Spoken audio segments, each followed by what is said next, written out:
Hey there everybody. So in these different videos, I want to go over some best practices to make your content run more reliably overall on any device, but especially on weaker devices like Pis and Fire Sticks and Android smart TVs. In this example, like most cases, I've got a bunch of content that's already running on my displays, but I'm seeing some issues where my displays aren't running as smoothly as they could, so let's dig in to see what we can change. Now, images and videos, they're a big part of your content. You can reduce the strain on your devices, your media players specifically, by sizing images and videos to the correct resolution before uploading them to Resize storage or after the fact, like I'm going to do here. So let's take a look at images first. Now, in my Resize storage library, I've got a folder of images that aren't running great on my display. So I just select this folder in Resize storage and I want to download it to my computer. So I just select it, go to Actions, choose to download. So it's going to download a zip file of all these images that I've got right here. Just going to open it up right here. Going to go into that folder. And I want to open up one of these images. So I'll open up this one here. And specifically, I don't want to open it up. I just want to right-click on it and choose Get Info because I want to know the size of the file. On the Mac, it's a right-click and Get Info. Windows, I believe it's right-click and Properties. They kind of get you the same information. So I'm going to select Get Info.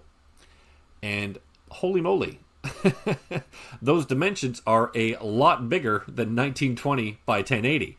That means that my display, and if you don't see it, I should have pointed it out here, the dimensions are 7,728 by 5,152, significantly bigger than 1920 by 1080. That means that my display is downloading, all my displays are downloading this image at its current resolution, and then opening it, and then scaling it down to fit my display. That's a lot of wasted CPU capacity. Now, if you're only editing one image, so say we only had one image that we had to do this to, you could just adjust the size on your computer and then upload that newly resized image to Resize storage. But I have, 6 images here that I want to change, and I don't have the time or the patience to go one by one, so I want a service that can do several images at a time. One that I like to recommend is this bulk resize photos. The reason I like sites like bulk resize photos is all of the work is done in the browser, so I'm not uploading anything anywhere. I don't want anyone having my my image data, and it can do several images at the same time. So let's change the size of all of these images to be exactly 1920 by 1080. First thing I'm going to do, go to Choose Images. It's already my my download folder. Pictures, that 8K content, select all these images and choose to open. Notice it doesn't upload anything anywhere. It's going to do it all inside of the browser. And what I like about this is I can go to Image Dimensions and I can set it, hey, I want it to be exactly 1920 by 1080. And I can use padding to avoid stretching or squashing images. That means that, say it's a vertical image, it's not going to stretch it out.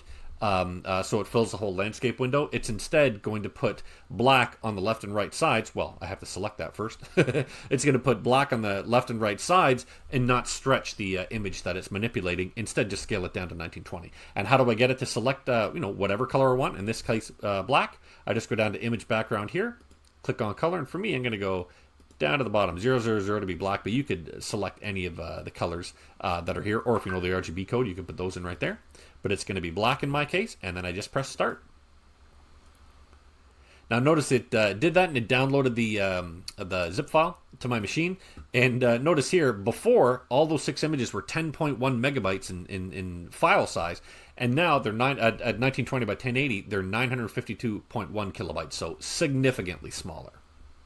So we can close this window now, and now we can go to our Finder.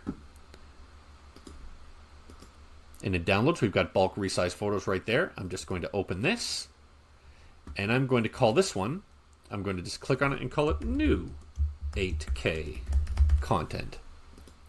And now notice if we go into these images, there's the images right there. If we open up this file, it looks pretty much exactly the same, but now when I go to Get Info, I can see that it's only 1920 by 1080. So now all I've got to do is go to Resize Storage, choose to upload the folder, and upload that new 8K content folder.